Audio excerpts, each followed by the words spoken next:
Drama की starting में हम हमारी फीमेल लीड रेन को देखते हैं जो अभी यहाँ फ्लाइट में होती है और वो बहुत ज़्यादा खुश होती है क्योंकि आज उसकी और उसके हस्बैंड की 7th वेडिंग एनिवर्सरी है और वो उसे सरप्राइज देने के लिए वेडिंग रिंग खरीद के रखी होती है और वो सोच रही होती है कि वो सीक्रेटली उसकी फ्लाइट अटेंड कर रही है उसे सरप्राइज देने के लिए। और वो जियांग के बारे में याद करने लग जाती है कि 7 साल पहले कैसे उसने उसे शादी के लिए प्रपोज किया था और कहा था कि उसके पास अभी तो कुछ भी नहीं है लेकिन वो जल्द ही जब फ्लाइट का कैप्टन बन जाएगा तो उसे एक अच्छी लाइफ देगा। रेन बहुत ज़्यादा खुश होती है और अपनी बेबी से कहने लगती है कि अगर तुम्हारे डैडी ने कभी मुझे परेशान किया ना तो तुम मेरी हेल्प करना। तो जियांग कहता है कि ऐसा दिन कभी नहीं आएगा, मैं हमेशा ही तुमसे प्यार करने वाला हूँ। और फिर इसी के साथ ही फ्लैशबैक यहाँ पर खत्म होता है और प्रेजेंट में हम देखते हैं कि थंडरस्टॉर्म की वजह से प्लेन में कुछ गड़बड़ी आ जाती है और रेन सोचने लगती है कि ये प्लेन क्रैश होने वाली है। फिर वो जियांग की फिक्र करने लगती है जो कि इस फ्लाइट का कैप्टन है। वो यहाँ पर उसे तो मिलने जा रही होती है पर तभी भी सामने देखती है कि वो किसी और लड़की के साथ होता है जो कि इस फ्लाइट की एयर होस्टेस है और उसका नाम यूजी है। वो जियांग से कह रही होती है कि मैंने सोची थी कि आज हम अपनी फर्स्ट एनिवर्सरी मनाएंगे लेकिन हमें तो पता ही नहीं था कि आज हम मरने वाले हैं और अब हमारी शादी भी नहीं हो पाएगी। तभी रेन का बेटा शाओ भी यूजी से कह रहा होता है कि आंटी मैं चाहता हूँ कि आप ही मेरी मम्मी बनो। फिर ये सब सुनकर रेन को शौक लग रहा होता है और जियांग भी यूजी को प्रपोज कर रहा होता है और उसे कह रहा होता है कि अब मैं रेन को बिल्कुल पसंद नहीं करता हूँ और मैं तो तुमसे प्यार करता हूँ। और फिर वो उसे किस भी करने लग जाता है। रेन ये सुनते के साथ ही बहुत ज़्यादा रोने लग जाती है और सोचती है कि जियांग उससे प्यार करता ही नहीं था और वो बस उसकी झूठी एक्टिंग थी। और फिर प्लेन क्रैश हो जाता है और सभी लोग मर जाते हैं। पर फिर हम देखते हैं कि रेन का रीबर्थ हो जाता है और उसे पता लगता है कि वो 1 साल पहले के टाइम पर पहुँच गई है। अब यहाँ पर रेन को सारी चीज़ें याद होती है कि कैसे उसके हस्बैंड जियांग ने उसे चीट किया है। अब रेन तो यहाँ पर सब कुछ चेंज करने का सोच लेती है और तुरंत ही अपने हेड को कॉल करती है जो कि उसे कहने लगते हैं कि तुमने इतने सालों से मुझे कांटेक्ट नहीं किया तो आज किस बात के लिए कॉल किया। रेन अपने हेड से कहती है कि मुझे वापस से पायलट बनना है और अब मैं एयरलाइन कंपनी की कैप्टन बनने का ड्रीम पूरा करना चाहती हूँ। खैर आपको तो पता ही है कि मैं आपकी बेस्ट स्टूडेंट हूँ और आप मेरी एबिलिटीज़ जानते हैं कि इतने साल ट्रेनिंग ना होने के बावजूद भी मैं वापस से अपनी स्टडी कंटिन्यू करके टेस्ट क्लियर कर सकती हूँ। तो फिर हेड मान जाते हैं कि ठीक है फिर 2 दिन में ही तुम अपना रजिस्ट्रेशन कंप्लीट कर लेना और फिर तुम्हारी 1 साल की ट्रेनिंग होगी। फिर जैसे ये कॉल रखती है तो यहाँ पर इसका बेटा शाओ आ जाता है और वो कहने लगता है कि मम्मी आज मुझे पियानो क्लास अटेंड करने के लिए नहीं जाना है और मुझे यूजी आंटी का बर्थडे सेलिब्रेट करने के लिए बाहर जाना है। फिर इतने में घर पे जियांग और यूजी दोनों साथ में आए होते हैं और शाओ यूजी को देखकर खुश हो जाता है कि आंटी आप मुझसे मिलने आ गई। आपको पता है मैंने और डैड ने आपके बर्थडे के लिए गिफ्ट प्रिपेयर करके रखे हैं और हम आपको सरप्राइज़ भी देने वाले थे पर मैं आपका बर्थडे सेलिब्रेट ही नहीं कर पाऊंगा क्योंकि मॉम मुझे ज़बरदस्ती पियानो क्लास के लिए भेज रही हैं। तो फिर यूजी रेन को बनाने लगती है कि सिस्टर इन लॉ ये छोटा बच्चा है ना तो कम से कम इसे बाहर खेलने कूदने जाने दिया करो। फिर शाओ कहने लग जाता है कि बाकी बच्चों की मॉम उन्हें बाहर खेलने जाने देती है पर मेरी मॉम हमेशा मुझे हर क्लास के लिए भेज रही होती है और मॉम को मेरी फीलिंग्स की कोई पड़ी नहीं है। तभी इतने में जियांग कह देता है कि तुम बाहर जा सकते हो, मैं एग्री कर रहा हूँ। और फिर जियांग रेन से कहता है कि बच्चा बाहर खेलने जाना चाहता है पर तुम उसे हर चीज़ पे मना कर दी हो, तुम बिल्कुल भी मॉम बनने लायक हो ही नहीं।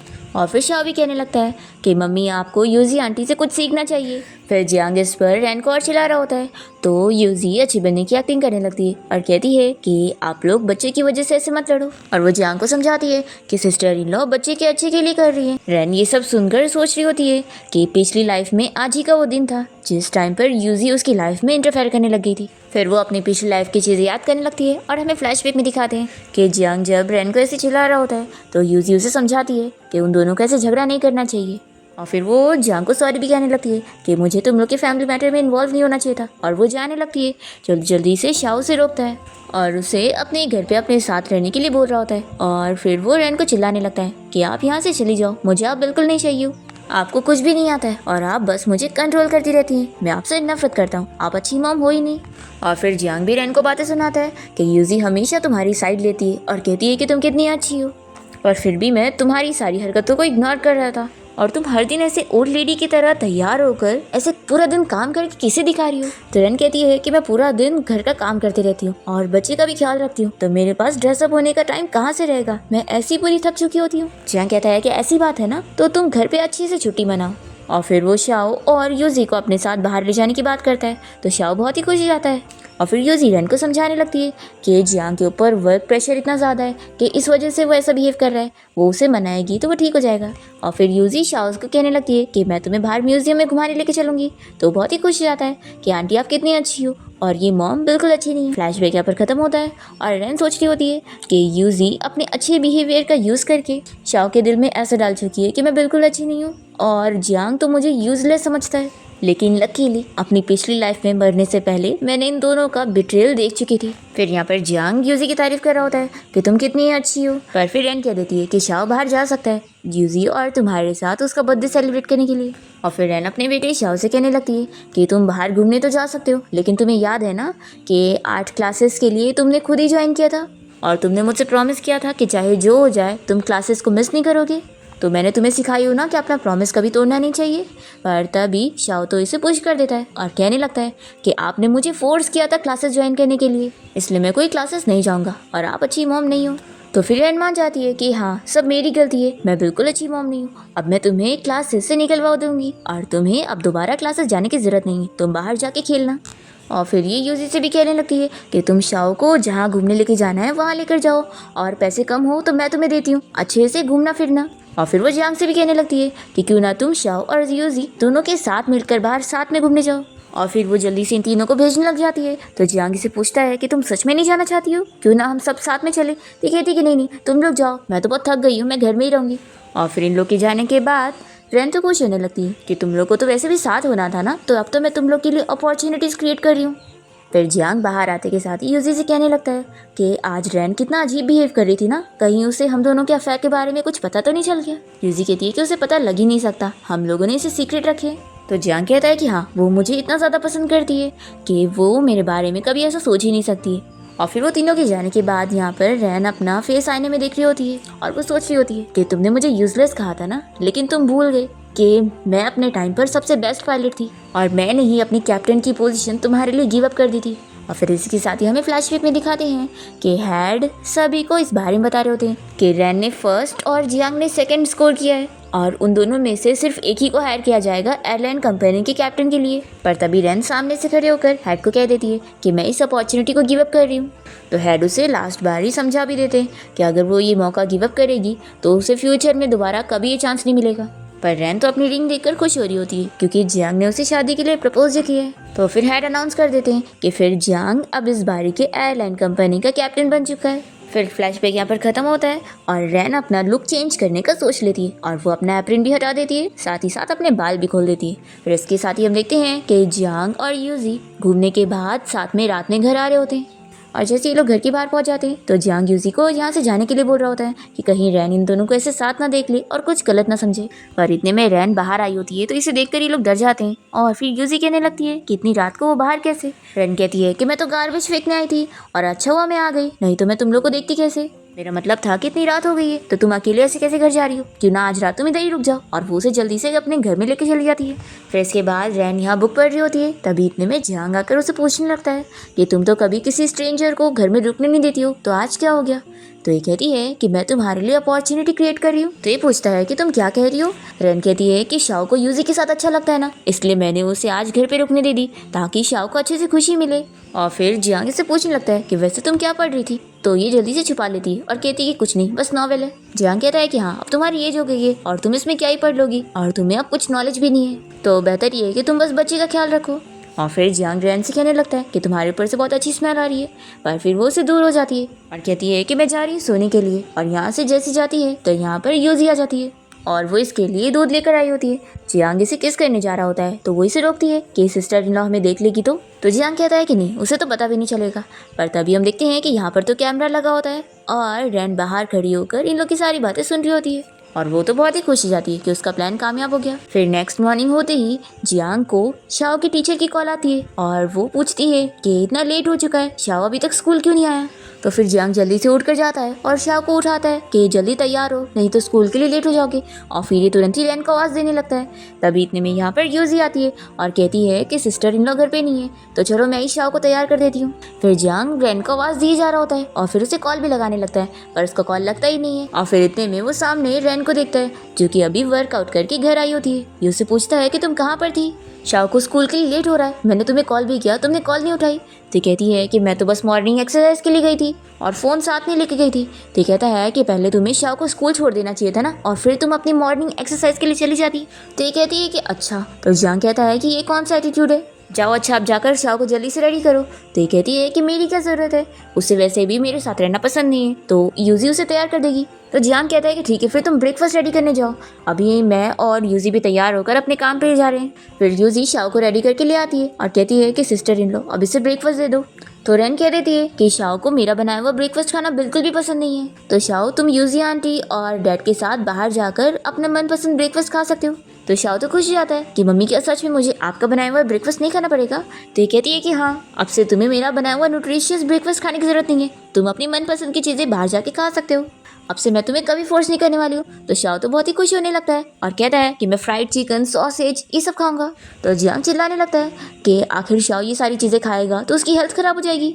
रैन कहती है कि तुम और यूजी मिलकर इसे यही सब तो खिलाने के लिए बाहर लेकर गए थे ना, और वैसे भी तुम्ही ने तो कहा था, और तुम्ही ने तो कहा था कि बच्चे की खुशी मैटर करती है, तो मैं बच्चे की खुशी में हाँ बोल रही हूँ। फिर जियांग बहुत ज़्यादा गुस्सा होने लगता है और कहता है कि मैं अभी फ्लाइट के लिए लेट हो रहा हूँ, इसलिए मैं तुमसे बाद में बात करूंगा। तो रैन यूजी को समझाने लगती है कि लगता है जियांग के ऊपर काम का काफ़ी ज़्यादा प्रेशर हो गया है, इसलिए तुम इसे अच्छे से बात करके इसे रिलैक्स करवाना, क्योंकि ऑफ कोर्स तुम ही इसे बहुत ही अच्छे से समझती हो। तो जियांग कहता है कि मैंने बोला ना कि मैं अपना काम करने के बाद सीधे घर आऊँगा और हम दोनों अच्छे से बात करेंगे। रैन कहती है कि अरे बात करने वाला क्या ही है, मैं तो चाहती हूँ कि तुम अच्छे से रिलैक्स करो और शाओ को भी खुशी मिले, तो तुम दोनों बाहर यूजी के साथ घूमने जाना। तो जियांग कहता है कि तुम ये सारी हरकतें करके मुझे किसी और वुमेन की तरफ पुश कर रही हो, तुम्हें समझ आ रहा है? तो रैन कहती है कि यूजी दूसरी वुमेन कहाँ से हुई, वो तो हमारी घर की है ना, इसलिए अब टाइम मत वेस्ट करो और जल्दी से रेडी होकर जाओ। तो फिर वो गुस्से में चला जाता है। फिर रैन जब अपना ब्रेकफास्ट कर रही होती है तो शाओ से देकर ललचा रहा होता है, तो रैन उससे पूछ लेती है कि क्या तुम मम्मी के साथ ब्रेकफास्ट करना चाहोगे?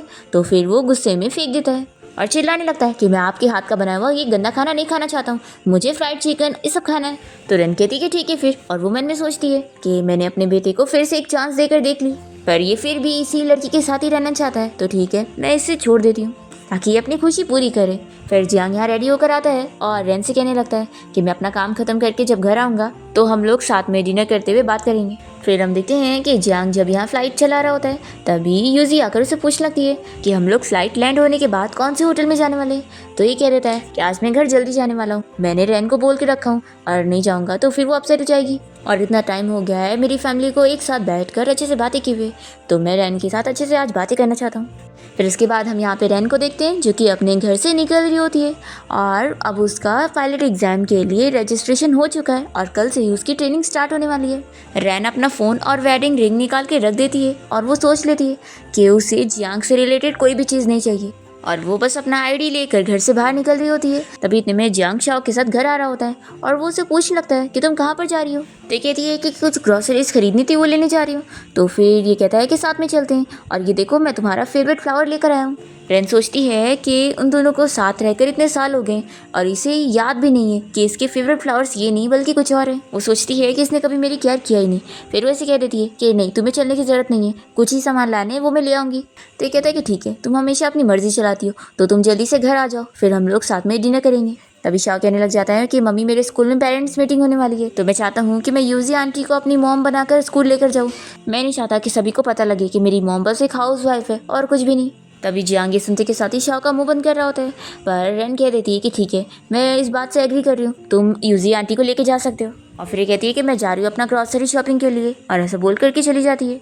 फिर शाओ जैसे यहाँ घर पे आता है तो वो रैन का फ़ोन देखकर खुश हो जाता है कि अब वो उसमें गेम खेलेगा, और फिर वो उसकी रिंग और फ़ोन दोनों को ही अपने पॉकेट में डाल लेता है। और तभी जियांग से समझाता है कि पहले अपने शूज़ उतारो और हाथ धोने जाओ, और अभी हम लोग तुम्हारी मॉम का इंतज़ार करेंगे। फिर हम देखते हैं कि शाओ मज़े में गेम खेल रहा होता है। फिर जियांग रैन को कॉल करने लगता है तो ये कॉल कट कर देता है और बार बार कॉल कट कर देता है। तो जियांग गुस्सा होने लगता है कि उसकी हिम्मत कैसे हुई मेरा कॉल कट करने की, वो अभी भी मुझ पे गुस्सा हो रही है। सच में मैंने उसे स्पॉइल कर दिया हूँ कि वो अपनी मन की चीजें करने लगी। फिर इतने में डोरबेल की आवाज आती है तो जियांग खुश हो जाता है कि देखा घर पहुंच गई, वो मुझसे बहुत प्यार करती है। पर फिर जैसे दरवाजा खोलता है तो देखता है कि यहाँ पे यूजी आई होती है। ये उसे देखकर पूछता है कि तुम यहाँ पर क्यों आ गई।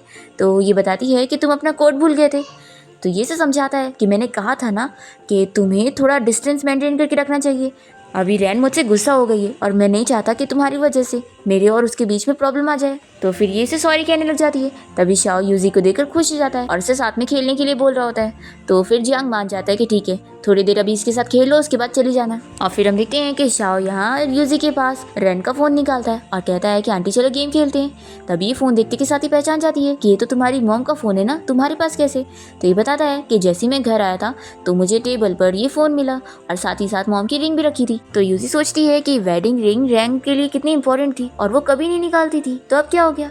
फिर ये फ़ोन में अपना और जियांग का वो रोमांस वाला वीडियो देख लेती है और फिर खुश हो जाती है कि लगता है उसे खुद ही पता लग गया, इसलिए उसने जियांग को छोड़कर जाने का सोच ली।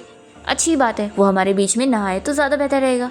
फिर इतने में जियांग यहाँ पर आने लगता है तो ये जल्दी से फ़ोन को छुपा लेती है और फिर ये शाओ को समझाने लगती है कि तुम्हें ज़्यादा फ़ोन में गेम नहीं खेलना चाहिए, नहीं तो तुम्हारी आंखें ख़राब हो जाएगी। तो ये कहता है कि ठीक है आंटी, मैं आपकी बातें सुनूंगा। जियांग ये सुनता है तो याद करने लगता है और हमें फ्लैशबैक में दिखाते हैं रैन घर के काम कर रही होती है और वो शाओ को फ़ोन में गेम खेलते हुए देखकर उसे समझाती है कि ज़्यादा फ़ोन में गेम मत खेलो, नहीं तो आंखें ख़राब होगी। तो वो उल्टा उसे जवाब देता है कि यूजी आंटी मुझे कभी नहीं रोकती है और आप मुझे फालतू का ही रोक रही हैं। तो फिर ये सुनते के साथ ही जियांग रैन को कहता है कि तुम्हें सच में बच्चे को खुश करना बिल्कुल नहीं आता, तुम यूजी से कुछ सीख लो कि बच्चे कैसे पालते हैं। फिर फ्लैशबैक यहाँ पर ख़त्म होता है और जियांग शाओ से कहने लगता है कि अभी तुम्हारी मम्मी घर पे आएंगी तो उन्हें गुस्सा मत करना और उनकी सारी बातें सुनना। तो ये कहता है कि मैंने आखिर मम्मी को कब गुस्सा दिलाया, उल्टा वही मुझे बुरी तरीके से ट्रीट करती है और मुझे वो मॉम नहीं चाहिए। तो जियांग इस पर गुस्सा करने लग जाता है।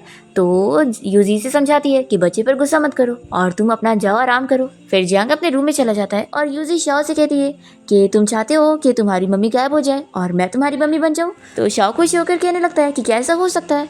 तो यूजी कहती है कि हाँ ऐसा हो सकता है, लेकिन उसके लिए तुम्हें ये फ़ोन मुझे देना पड़ेगा, फिर देखना कैसे मैं ही तुम्हारी मम्मी बनूंगी। तो फिर ये मान जाता है कि ठीक है, मुझे फ़ोन नहीं चाहिए। यूजी से ये भी समझा देती है कि तुम डैड को इस बारे में बिल्कुल मत बताना कि तुमने अपनी मॉम का फ़ोन मुझे दे दिए।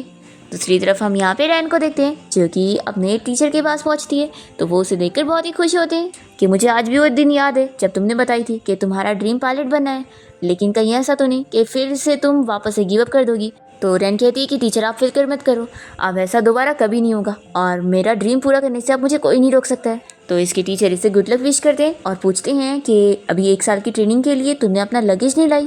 तो ये कहती है कि मैं सारी चीज़ें न्यू खरीद लूँगी। फिर टीचर उसे हॉस्टल रूम में जाने के लिए बोल देते हैं। तभी इतने में यहाँ ऑफिस में एक लड़का आया होता है जिसका नाम हान है और ये हमारे इस ड्रामे का सेकंड मेल लीड है। ये रैन को बताने लगता है कि क्या तुमने मुझे पहचानी, मैं तुम्हारा वही फैटी हूँ। तो फिर ये इसे पहचान लेती है कि वो उसका चाइल्डहुड फ्रेंड है। हान रैन को बताने लगता है कि मैंने फाइनली वेट लॉस कर लिया और मैं यहाँ पर आ गया अपना ड्रीम पूरा करने। फिर टीचर इन दोनों को ही अपने हॉस्टल में जाने के लिए बोल देते हैं और फिर दोनों ही साथ में जब जा रहे होते हैं तो हान रैन से पूछता है कि मैंने तुम्हारे बारे में सुना था कि तुमने जियांग से शादी कर ली थी। तो ये कहती है कि हाँ, लेकिन अब मैं उससे डिवोर्स लेने वाली हूँ क्योंकि अब मैं उससे प्यार नहीं करती।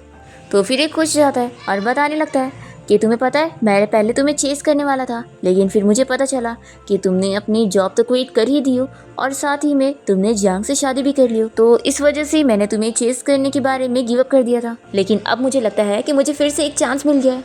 तो ये कहती है कि तुम अब अचानक से ऐसा क्यों कह रहे हो। तो ये कहता है कि मुझे डर है कि अगर मैंने अभी नहीं बोला तो फिर मुझे दोबारा कभी चांस नहीं मिलेगा।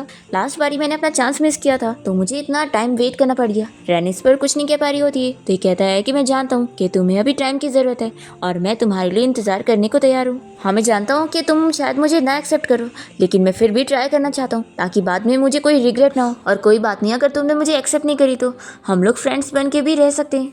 और उल्टा मैं तो बहुत ज़्यादा एक्साइटेड हूँ तुम्हारे साथ सेम प्लेन शेयर करने के लिए। फिर यहाँ घर पे हम देखते हैं कि यूजी शाओ को सुला देती है।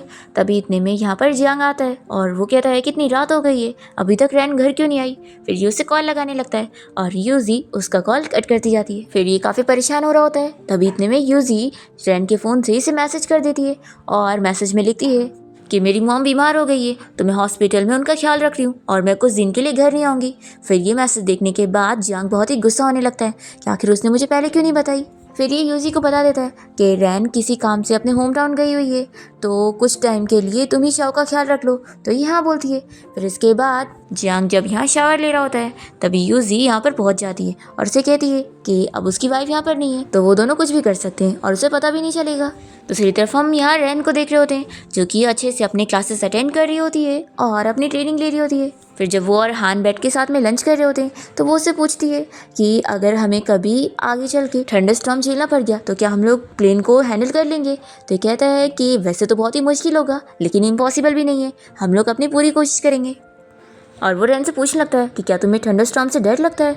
तो ये सुनकर वो अपनी पुरानी लाइफ की सारी चीज़ें याद करने लगती है और कहती है कि मुझे डर इस बात का है कि इतनी मुश्किलों से जो ये मुझे लाइफ मिली है कहीं मैं इसे खो ना दूँ, लेकिन अब मैंने ये करियर चुनी हूँ तो मैं अपनी पूरी कोशिश करने वाली हूँ और मैं हार नहीं मानने वाली हूँ। फिर नेक्स्ट सीन में हम जियांग को देखते हैं जो कि अपना कोई कपड़ा ढूंढ रहा होता है और फिर वो रैन को आवाज देने लगता है कि उसका वो कपड़ा उसे ढूंढ के दे दे। तभी यूजी आकर उसे बताती है कि क्या तुम भूल चुके हो कि रैन तो अपनी मॉम के घर गई है ना और उसे गए हुए 3 महीना भी हो गए। तो फिर जियांग अपसेट होने लगता है और कहता है कि मेरे कुछ कपड़े तुम बस उन्हें धो दो और हाँ हाथ से धोना। फिर इसकी जाने के बाद ही बहुत ही गुस्सा होती है और उसके कपड़ों को वॉशिंग मशीन में डाल देती है और सोचती है कि बढ़ाया मेरे को हाथ से धोने के लिए बोल रहा था। वो रैन ही इतनी बड़ी फूल थी जो इसकी सारी बातें सुनती थी। फिर इतने में इसके पास शाओ आ जाता है और बताने लगता है कि आंटी मुझे बहुत ही ज़्यादा बुखार फील हो रहा है। तो ये देखती है कि हाँ इसे सच में बुखार है। फिर शाओ कहने लगता है कि लेकिन मुझे कोई मेडिसिन नहीं लेनी है और ना मुझे इंजेक्शन लेना है। तो ये कहती है कि ठीक है फिर मत लो, तुम बस जाओ सो जाओ, तुम ठीक हो जाओगे। और फिर इसके बाद ये और जियांग मिलकर जब ऑफिस जाने के लिए निकल रहे होते हैं तो ये पूछता है कि शाओ कहाँ पर है। तो ये कहती है कि मैंने तो ऑलरेडी उसे स्कूल भेज दी। और फिर ऐसा झूठ बोलकर वो उसके साथ काम पर जाने के लिए निकलती है। और फिर हम देखते हैं कि शाओ की तबीयत और भी ज़्यादा ख़राब हो जाती है और वो रैन को याद करने लगता है और फिर वो बेड पर से नीचे गिर जाता है और बेहोश हो जाता है। फिर रात में जब जियांग और यूजी काम करके घर आते हैं तो जियांग यहाँ शाओ को पड़े हुए देखता है और जल्दी से उसकी फिक्र करने लगता है कि इसे तो बहुत ज़्यादा फीवर है। वो जल्दी से यूजी को मेडिसिन लाने के लिए बोलता है तो पूछती है कि मेडिसिन बॉक्स कहाँ है। फिर इसे मेडिसिन बॉक्स पता ही नहीं है कि कहाँ रखा है। तो ये कहता है कि मैं अभी रैन को कॉल करके पूछता हूँ। फिर ये उसे कॉल लगाने लग जाता है और यूजी उसके फ़ोन से कॉल कट कर दी जाती है। फिर जियांग तुरंत ही रैन की मॉम को कॉल लगाकर उनसे कहता है कि मुझे रैन से बात करनी है, वो आपके साथ है ना और आप अभी हॉस्पिटल में होंगी। तो रैन की मॉम कहती है कि तुम ये क्या कह रहे हो, मैं कोई हॉस्पिटल में नहीं हूँ और रैन मेरे साथ थोड़ी ना है, वो तो तुम्हारे साथ होगी ना। तो फिर जियांग उनसे कहता है कि सॉरी मैं भूल गया था और वो कॉल रखता है और फिर परेशान होने लगता है कि आखिर वो कहाँ पर चली गई होगी। तभी यूजी से कहती है कि अब हम क्या करें। तो ये कहता है कि अभी हम हॉस्पिटल चलते हैं और फिर वो शाओ को हॉस्पिटल लेके जाता है और यूजी से कहती है कि ठीक है मैं शाओ का ख्याल रख लूंगी, तुम अपना काम में बिजी रहो। फिर इतने में जियांग के पास रैन की लॉयर आती है और वो उसे बताती है कि मिस रैन ने मुझे आपको ये डॉक्यूमेंट देने के लिए भेजा है। तो जियांग ये देखकर शॉक हो जाता है कि वो मुझसे डिवोर्स लेना चाहती है। तो लॉयर बताती है कि हाँ पर ये तो डिवोर्स एग्रीमेंट को फाड़ देता है और कहता है कि वो मुझसे ऐसे डिवोर्स नहीं ले सकती है। तो लॉयर से चिल्लाती है कि ये सब करके आपका कोई फायदा नहीं है क्योंकि उन्होंने पहले ही केस फाइल कर चुकी है, क्योंकि उन्हें पहले से पता था कि आप ऐसे ही मना करने वाले, तब आप डायरेक्ट उनसे जाकर कोर्ट में मिलना। तो फिर ये कहने लगता है कि ज़रूर वो ये सब एक्टिंग कर रही है और उसने तुम्हें खरीदी होगी एक्टिंग करने के लिए। तुम उससे जाके कह दो कि वो मुझ पर गुस्सा होना छोड़ दे क्योंकि इसका कोई फ़ायदा नहीं होगा और मेरे पास जल्दी से वापस आ जाए। तो लॉयर कह देती है कि वो अब आपके पास वापस नहीं आने वाली है, उन्होंने डिसाइड कर चुकी है आपसे डिवोर्स लेने का, तो आप चाहे जो कर लो उसका कोई फ़ायदा नहीं है और मैं आपकी बात उन तक पहुंचा देती हूँ। फिर जियांग को बहुत ही ज़्यादा गुस्सा होता है और वो किसी को कॉल करके रैन के नए फ़ोन नंबर के बारे में पता लगा लेता है और उसे कॉल करता है। ये शौक होती है कि तुम्हें मेरा नंबर कैसे मिला। तो ये कहता है कि तुम मेरी वाइफ हो तो मेरे पास सारा हक है तुम्हारे बारे में सब कुछ जानने का। तभी हान रैन को आवाज़ दे रहा होता है कि तुम रुक क्यों गई। फिर जियांग कॉल पर हान की आवाज़ सुन लेता है और रैन से पूछने लगता है कि तुम किस मैन के साथ हो, आखिर तुम मेरे साथ ऐसे कैसे कर सकती हो, 3 महीने तक तुम गायब हो गई और अब तुम किसी और मैन के साथ अफेयर चला रही हो। तो रैन भी कह देती है कि तुम्हें जो सोचना है वो सोचो, लेकिन सबसे पहले अपने अंदर झांक के देख लो कि तुम क्या हो। जियांग कहता है कि मैं तुम्हें 2 ऑप्शन दे रहा हूँ, या तो अभी इसी वक्त घर आओ या तो फिर अपना लोकेशन सेंड करो, मैं तुम्हारे पास आता हूँ। तो रैन भी से कह देती है कि मैं तुमसे डिवोर्स लेके रहूँगी और तुम एग्री नहीं कर रहे हो तो फिर हम कोर्ट में मिलते हैं। तो ये इसका रीज़न पूछता है कि इतने साल हो गए हमारी शादी को और अब तुम डिवोर्स क्यों लेना चाहती हो। मैं यहाँ हमारी फैमिली के लिए इतनी ज़्यादा मेहनत कर रहा हूँ और तुम्हें नहीं लगता कि तुम मेरे साथ कितना गलत कर रही हो। रैन कहती है कि ज़्यादा एक्टिंग करना बंद करो, तुम अच्छी तरीके से जानते हो कि तुमने क्या किया, मैं तुम्हारे और यूजी के बारे में सब कुछ जान गई हूँ। तो फिर ये मना करने लगता है कि मेरे और यूजी के बीच में कुछ नहीं चल रहा है और हम लोग सिर्फ नॉर्मल कलीग है, इसलिए मेरे ऊपर झूठे इल्जाम मत लगाओ। रैन कहती है कि ये सब झूठे बहाने करके कोई फायदा नहीं है और वो कॉल कट करती है। फिर जियांग किसी को कॉल लगाकर फिर से इस बारे में पता लगा लेता है कि अब रैन कहाँ पर है और फिर ये तुरंत ही यहाँ यूनिवर्सिटी आकर हेड से पूछने लगता है कि रैन कहाँ पर है, पर टीचर तो उसे नहीं बताते। इतने में वो खुद ही देख लेता है कि रैन हान के साथ जा रही है, तो ये जल्दी से जाकर उसे रोकता है और कहता है कि 3 महीने से तुम गायब थी और अपने बेटे और हस्बैंड को छोड़कर तुम यहाँ किसी और मैन के साथ घूम रही हो, तुम्हारे अंदर बिल्कुल शर्म नहीं है। तो रैन कहती है कि पहली बात तो ये कि मैंने अपने हस्बैंड और बेटे को छोड़कर नहीं आई हूँ, बल्कि तुमने पहले मुझे बिट्रे किया है और मुझे छोड़ा है। और दूसरा ये कि मैं यहाँ कोई अफेयर नहीं चला रही हूँ, मैं यहाँ अपनी लाइफ के ड्रीम पूरे करने आई हूँ। तो जियांग पूछने लगता है कि तुम्हारा क्या मतलब है। तो ये कहती है कि तुम ही तो मुझे यूजलेस कह रहे थे ना, कि मेरे पास कुछ भी नहीं है, लेकिन तुम भूल गए कि मैं यहाँ की सबसे बेस्ट पायलट थी। तो फिर जियांग इस पर हंसने लग जाता है और इसे बातें सुनाता है कि तुम्हें अब इतने साल हो गए और अब तुम आखिर वापस से पायलट कैसे बन सकती हो, तुम्हारे पास अब कोई क्वालिफिकेशन भी नहीं है और तुम बस एक हाउस वाइफ हो और कुछ भी नहीं। तभी यहाँ पर हान आकर इसे चिल्लाता है कि ये बहुत ज़्यादा एक्सीलेंट है और ये जो चाहे वो कर सकती है, तुम इसे रोक नहीं सकते हो। तो जियांग से चिल्लाता है कि छोटे बच्चे तुम हमारे बीच में ना इन्वॉल्व हो तो अच्छा होगा, पर फिर भी हान रैन की साइड ले रहा होता है तो जियांग इसे पुश कर देता है। तो ये देखकर रैन तुरंत ही जियांग को पुश करती है और वो जाती है हान के पास और उसकी हाथ की केयर करने लगती है और फिर वो उसे मेडिसिन लगाने के लिए यहाँ से लेके जाने लगती है। तो जियांग इसे चिल्लाता है कि तुम अपने हस्बैंड को छोड़कर किसी और की केयर कर रही हो, आखिर तुम गुस्सा हो ना कब छोड़ोगी, मैंने बोला ना मेरे और यूजी के बीच में कुछ भी नहीं चल रहा है और मैंने अपनी ईगो को पीछे रखकर तुम्हें यहाँ मनाने के लिए आया, पर फिर भी तुम सेटिस्फाइड नहीं हो रही हो। तो कहती है कि तुम्हारी डिग्निटी मेरे आगे कुछ भी नहीं है और वो हान को लेके जाने लगती है। तो ये कह देता है कि अगर तुम यहाँ से गई ना तो फिर तुम भूल जाना कि अब तुम मेरी वाइफ होंगी और ना ही तुम मेरे बच्चे की मॉम होंगी। रैन कहती है कि ठीक है, तुम्हें जो सोचना है वो सोचो, मुझे कोई फर्क नहीं पड़ता। तो फिर जियांग को और गुस्सा आ जाती है और वो हान को फिर से एक पंच मार देता है। तो रैन फिर उसे उठा के पंच मारती है और फिर वो हान को यहाँ से लेकर चली जाती है और उसे नीचे पड़े यहाँ पर देखती भी नहीं है। फिर टीचर भी यहाँ से चले जाते हैं और उसके ऊपर ध्यान नहीं देते और फिर यहाँ पर रैन हान के हाथ पर और मुंह पर मेडिसिन वगैरह लगा रही होती है। तभी वो उसे कहता है कि वो तो कितना साइको हो गया, अच्छा रहेगा कि तुम जल्दी से उससे दूर हो जाओ, नहीं तो वो तुम्हें नुकसान पहुंचा सकता है। ये कहती है कि मैं जानती हूँ, इसलिए मैं उससे जल्द ही डिवोर्स लेने वाली हूँ। फिर हानि से कहने लगता है कि वैसे अगर तुम्हें मेरी हेल्प की ज़रूरत हो तो तुम मुझे बता सकती हो, मैं तुम्हारी हेल्प करूँगा। तो कहती है कि पहले तुम खुद को प्रोटेक्ट कर लो। तो फिर ये कहता है कि ठीक है, अगर कभी मैं खुद को प्रोटेक्ट नहीं कर पाया तो तुम मुझे कर लेना। तो फिर इस पर रैन हाँ कहती है। फिर रैन यहाँ से जा रही होती है और तभी वो गिरने लगती है, तो हान उसे गिरने से बचाता है और फिर वो दोनों इतना क्लोज आ जाते हैं। तो ये उसे किस करने वाला होता है, पर रैन इसे रोक देती है। हानि से कहता है कि मैं तुम्हें एक चीज़ क्लियर करना चाहता हूँ कि मैं तुम्हें अपना फ्रेंड ज़रूर कह रहा हूँ, लेकिन तुम अच्छी तरीके से जानती हो कि मैं तुम्हें कोई रियल फ्रेंड नहीं मानता हूँ।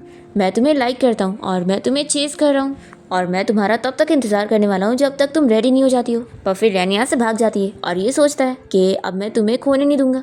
फिर हम देखते हैं जियांग को जो कि पार्किंग लॉट में होता है और तभी हान यहाँ पहुंचकर इसका फेस कवर करते हुए इसे खूब मारता है और अपना बदला लेकर चला जाता है। फिर हम देखते हैं यूजी को जो कि रैन के फ़ोन में से रैन और जियांग की सारी फ़ोटोज़ को डिलीट कर रही होती है। तभी जैसे ही जियांग घर आता है तो वो ये देख लेता है और फिर कहता है कि तुम्हारे हाथ में क्या है। ये जल्दी से छिपाने लगती है पर ये फ़ोन को देख लेता है और कहता है कि रैन का फ़ोन तुम्हारे पास कैसे। तो ये कुछ कह नहीं पाती है और ये सब समझ जाता है और कहता है कि यानी अब तक तुम ही मेरे कॉल कट कर रही थी और ये फ़ोन तुम्हारे पास ही था। तो ये बहाने करने लग जाती है कि ये फ़ोन मैंने अब भी उठाई थी।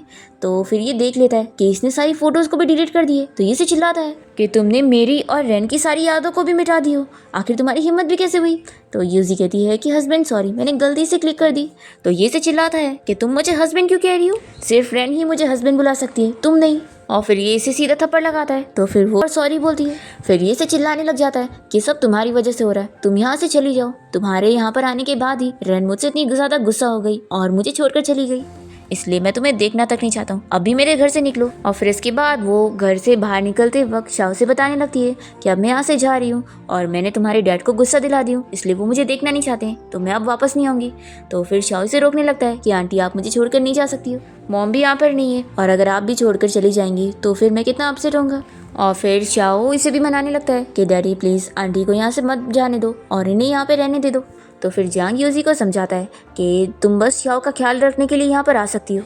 फिर नेक्स्ट सीन में हम देखते हैं कि रैन यहाँ पर सपने में देख रही होती है और अपनी पास्ट लाइफ याद कर रही होती है कि कैसे जियांग की गलती की वजह से प्लेन क्रैश हो रहा था और वही प्लेन को ठीक से हैंडल नहीं कर पाया, तभी पूरे प्लेन के सारे लोग मर गए। रन ये सपना देखकर डर के उठती है और वो सोचती है कि यूजी और जियांग की वजह से हम सभी की जान गई थी, लेकिन इस बार मैं ऐसा बिल्कुल नहीं होने दूंगी और इस चीज़ को होने से रोक दूंगी। फिर यहाँ टीचर सभी को इस बारे में बता रहे होते हैं कि 1 महीने बाद सभी की ट्रेनिंग कंप्लीट हो जाएगी और अभी लास्ट मंथ की ट्रेनिंग के लिए यहाँ पर उन लोगों के लिए एक इंस्ट्रक्टर आ रहा है जो कि इन सभी की प्रैक्टिकल फ्लाइट कोर्स करवाएगा और फिर उस इंस्ट्रक्टर का वेलकम होता है। रैन जैसी उसे देखती है तो शॉक हो जाती है कि वो कोई और नहीं जियांग है और फिर जियांग यहाँ पर आते के साथ ही सभी से कह देता है कि अब मैं आप लोग का नया टीचर हूँ और आप लोग का लास्ट मंथ मैं हैंडल कर रहा हूँ, तो कोई भी एग्जाम में फेल मत होना, नहीं तो मैं एलिमिनेट कर दूंगा। और फिर वो इन लोगों की आज की ट्रेनिंग के बारे में बताने लग जाता है। तो रैन इसके ऊपर आवाज़ उठाती है कि वो गलत तरीके से सभी को ट्रेनिंग डिवाइड कर रहा है। तो फिर ये चिल्लाने लगता है कि मुझे 6 साल का एक्सपीरियंस है और तुम मुझे कह रही हो कि मुझे ट्रेनिंग देना नहीं आता। रैन सोचती है कि अगर ये इतना ही अच्छा पायलट होता तो आखिर मैं अपनी पिछली लाइफ में कैसे मरती और वो सारे पैसेंजर कैसे मरते। फिर जियांग से कहता है कि मुझे तुमसे कुछ ज़रूरी बात करनी है तो मेरे साथ ऑफिस में चलो। तो ये भी कह देती है कि आपको जो भी बात करनी है यहीं पर करो। तो ये कहता है कि तुम क्या चाहती हो कि तुम्हारे उस छोटे लड़के के साथ जो रिलेशन चल रहा है मैं सभी के सामने कह दूँ। तो भी रैन इसकी धमकियों में नहीं आती है और कहती है कि इन सब का कोई फायदा नहीं है, मैं तुम्हारे साथ नहीं जाऊँगी। ऐसा बोलकर वो चली जाती है तो ये भी उसके पीछे जाता है और उसे फोर्सली किस करने लगता है। तो ये सब थप्पड़ लगाती है।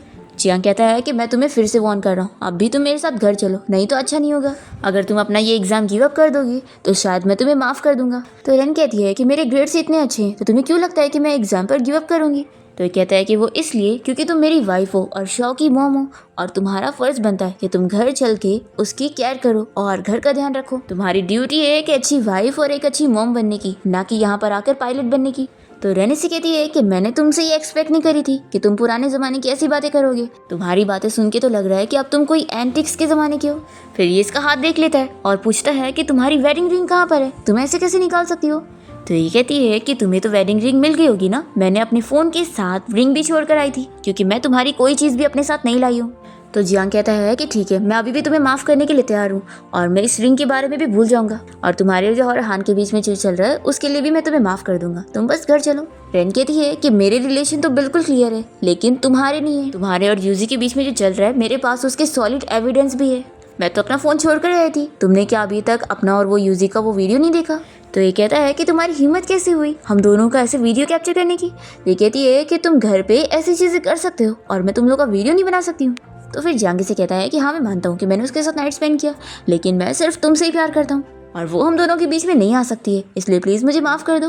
पर रैनी से चिल्लाने लगती है और उसे दूर करती है। तो ये कहता है कि इसमें भी तो गलती तुम्हारी है ना, जब मैं काम करके थक हार के घर आता था तो तुम मुझसे क्या कहती थी कि तुम भी बहुत थकी हुई हो और तुम मुझसे अपने से क्लोज होने नहीं देती थी, तो मेरे पास कोई ऑप्शन बचा ही नहीं। तो रैन कहती है कि तुम अच्छी तरीके से जानते हो कि मेरी ये हालत कैसे हुई है। हमारी फैमिली ऑफ कोर्स एक नैनी अफोर्ड कर सकते थे, पर तुमने सारे घर के काम मेरे ऊपर ही डाल दिए। मैं सारे काम भी हैंडल करूं और बच्चे को भी हैंडल करूं तो फिर मैं थकूंगी नहीं तो क्या करूंगी।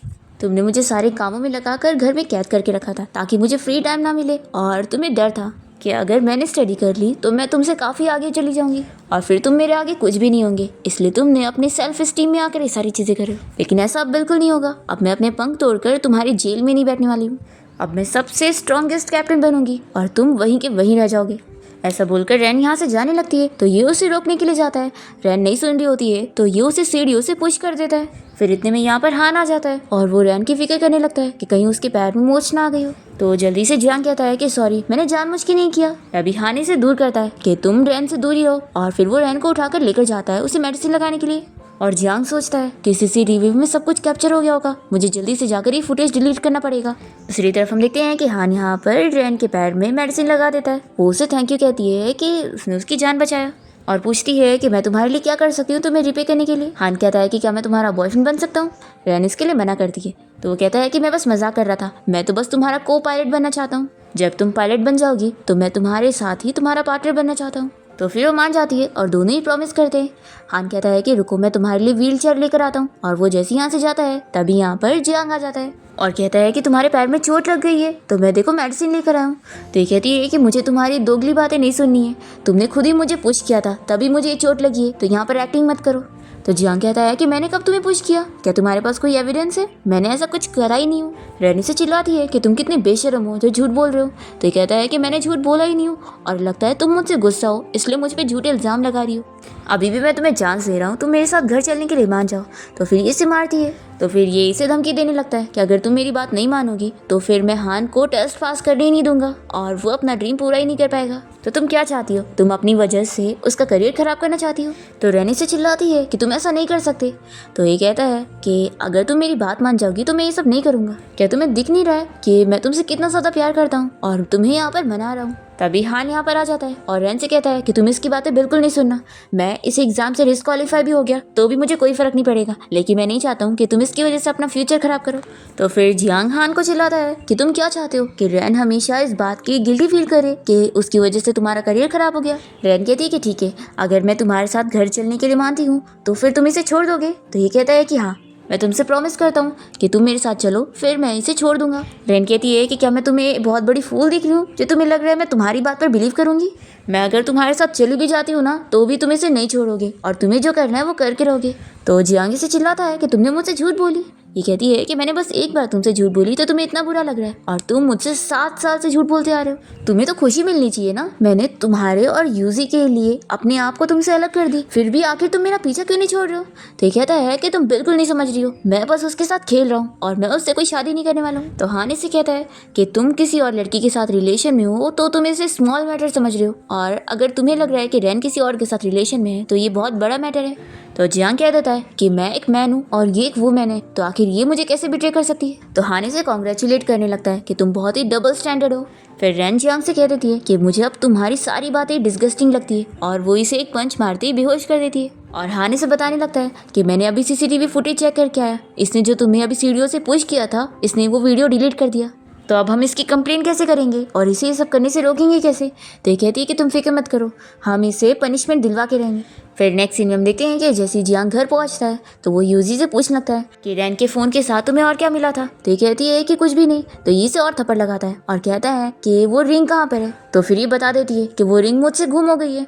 तो फिर जियांग और गुस्सा हो जाता है कि तुमने आखिर ऐसे कैसे घुमा दी, और वो इसे बहुत सारे थप्पड़ लगाकर चला जाता है। फिर नेक्स्ट सीन में यूजी रैन से मिलने जाती है और उसे निशान वगैरह दिखाती है कि जियांग ने उसे कितना मारा हुआ है। तो ये कहती है कि वो तो तुमसे इतना प्यार करता है ना, तो उसने तुम्हें मारा क्यों? यूजी कहती है कि उस जैसे पर्सन के अंदर कोई दिल नहीं है। रैन कहती है कि अगर तुम उसे जानती थी तो भी तुमने ये सब क्यों करी? क्या तुम उसके पैसों के लिए सब कर रही थी? तो यूजी बताती है कि उसने उसकी हेल्प किया था तो तभी से वो उसे लाइक करने लगी थी और फिर वो उसके ऊपर पैसे भी खर्च कर रहा था, तो इसने सोची थी कि वो उसे सच्ची में लाइक करता है, लेकिन फिर अभी से पता लग चुका है कि वो तो बस इसके साथ खेल रहा था। और फिर यूजी रैन को जियांग के खिलाफ एविडेंस दे देती है और बताती है कि इसमें मेरी और जियांग की वो वीडियो भी है और साथ ही उसके खिलाफ और भी एविडेंस है जो कि तुम्हारे काम आएंगे, और कहती है कि मेरी बस एक ही शर्त है कि तुम उसे बर्बाद कर देना। रैन कहती है कि उसकी फिक्र मत करो, तुम्हारा काम हो जाएगा। और फिर ये बोलकर रैन यहाँ से जा रही होती है तो यूजी उसे पूछती है कि तुम्हारा रीबर्थ हुआ है ना, और फिर वो उसे बताती है कि मुझे भी सब याद आ गया है कि मेरा भी रीबर्थ हुआ है। और फिर वो रैन से माफ़ी मांगने लगती है जो भी उसने करी है उसके लिए। तो रैन से कहती है कि मैं तुम्हें माफ़ नहीं कर पाऊंगी और वो यहाँ से चली जाती है। तो यूजी सोचती है कि वो कितनी ज़्यादा एक्सीलेंट है और मैं विश करती हूँ कि वो अपना ड्रीम पूरा करे। दूसरी तरफ हम देखते हैं कि जियांग यहाँ रैन के पास आकर उसे शाओ के नाम पर ब्लैकमेल कर रहा होता है कि शाओ को इतना ज़्यादा फीवर है और अगर वो चाहती है कि वो उसे हॉस्पिटल लेके जाए तो उसे उसकी बात माननी पड़ेगी और उसके पास वापस आना होगा। रैन उसकी बात नहीं मान रही होती और कहती है कि मेरे बच्चे को मुझे वापस करो, पर ये भी नहीं मान रहा होता है। तभी इतने में पीछे से हान आ जाता है और वो रैन को इशारा करता है कि वो अभी शाओ को उसे छीन लेगा, और फिर लोग मिलकर जियांग को यहीं पर गिरा देते हैं और शाओ को लेकर चले जाते हैं। और फिर हम देखते हैं कि यहाँ पर जियांग के सर में चोट आ जाती है और उसे पुरानी लाइफ की सारी चीज़ें याद आ जाती है कि उसका भी रीबर्थ हुआ है। फिर इसके बाद हम देखते हैं कि हान यहाँ पे रैन को समझाने लगता है कि हम यहाँ से बहुत दूर चले जाते हैं, नहीं तो वो वापस आ जाएगा और तुम्हें परेशान करेगा। ये कहती है कि अभी कुछ चीज़ें ऐसी हैं जो तुम नहीं समझ पाओगे। तो ये कहता है कि मैं सब जानता हूँ, तुम डर रही हो ना कि वो थंडर स्टॉर्म में प्लेन फिर से क्रैश हो जाएगा और सब मर जाएंगे। तो ये कहती है कि तुम्हें ये सब कैसे पता, क्या तुम्हारा भी रीबर्थ हुआ है? तो ये बताता है कि हाँ, पिछली लाइफ में मैं भी तुम्हारे साथ उस प्लेन में बैठा था और मैं तुम्हें देख रहा था, और पिछली लाइफ में तो मैंने तुम्हें खो दिया था, लेकिन अब नहीं, मैं तुम्हें फिर से नहीं खोना चाहता हूँ। तो ये कहती है कि मैं तुम्हें अपने साथ इन्वॉल्व करके तुम्हारी जान को भी रिस्क में नहीं डाल सकती हूँ। तो ये कहता है कि मुझे अपनी जान की परवाह नहीं है, बस तुम्हारी है, इसलिए प्लीज़ मुझे मत छोड़ो, मैं तुम्हारे साथ रहना चाहता हूँ, चाहे मैं मर भी गया तो भी। तो फिर रैन मान जाती है और कहती है कि अगर हम मरने वाले होंगे ना तो हम ऐसे ही एक दूसरे को पकड़े रहेंगे और अलग नहीं होंगे। तो ये हाँ कहता है और फिर हान अपने डैड से बात करके उस फ्लाइट को कैंसिल करने बोल रहा होता है जिसमें पिछले साल वही प्लेन क्रैश हुआ था। इसके डैड वही एयरलाइन कंपनी के ओनर होते हैं और वो कहते हैं कि क्या तुम्हारी मर्जी से ऐसी ही फ्लाइट कैंसिल हो जाएगी। तो हान कहता है कि डैड मैं आप चाहते थे ना कि मैं शादी कर लूँ, तब मैं रेडी हूँ, तो प्लीज़ आप मेरी बात सुन लो। तो फिर इसके डैड मान जाते हैं और फ्लाइट कैंसिल करवा देते हैं। फिर दूसरी तरफ हम देखते हैं कि जियांग यहाँ पर रैन के पास आता है और उसे कहता है कि मुझे अब अपनी गलती का एहसास हो गया है और मैं तुम्हें डिवोर्स देने के लिए रेडी हूँ ताकि तुम अपनी अच्छी लाइफ जी सको। और फिर जैसे यहाँ से ये जाती है तो ये तो हंस रहा होता है और फिर ये यूजी से मिलने जाता है और उसे ज़बरदस्ती पकड़ के और साथ ही साथ शाओ को भी पकड़ के किडनैप कर लेता है और इसी फ्लाइट में डाल देता है, जिसमें हम देखते हैं कि रैन और हान भी इस फ्लाइट के पैसेंजर होते हैं। और तभी जो फ्लाइट का पायलट होता है वो अनाउंस करने लगता है और अपना नाम बताता है कि वो इस प्लेन का पायलट है और वो अब इन सभी को मारने वाला है, ऐसा वो कह देता है। तो भी सभी लोग डर जाते हैं और रैन और हान शॉक होने लगते हैं कि जियांग आखिर इस प्लेन का पायलट कैसे बन गया। और फिर जियांग जानबूझ के प्लेन को थंडरस्टॉर्म वाली जगह पे लेकर चला जाता है और फिर प्लेन हिलने लगती है। हम देखते हैं कि रैन और हान मिलकर कैसे भी करके पायलट के केबिन में आते हैं और ये लोग जियांग को मार मार के बेहोश करके उसे साइड में बैठा देते हैं और फिर दोनों जन मिलकर प्लेन हैंडल करने लगते हैं और फिर सक्सेसफुली ये लोग प्लेन को हैंडल कर लेते हैं और सबकी जान बच जाती है। सभी पैसेंजर बहुत ही खुश होने लगते हैं और फिर इसके बाद सभी लोग प्लेन से बाहर आते हैं और यूजी हान के डैड को जियांग की सारे एविडेंस दे देती है और फिर पुलिस उसे अरेस्ट करके लेके जाते हैं कि अब वो हमेशा हमेशा जेल में रहेगा।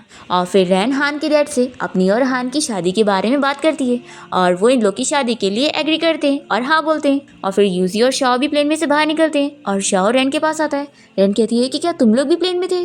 तो यूजी रोने लग जाती है कि वो जियांग हम लोग को ज़बरदस्ती पकड़ के लेके गया था लेकिन फाइनली तुमने हमें बचा ली। और फिर रैन और हान एक दूसरे को देखकर खुश हो रहे होते हैं और इसी के साथ इस ड्रामा की हैप्पी एंडिंग हो जाती है।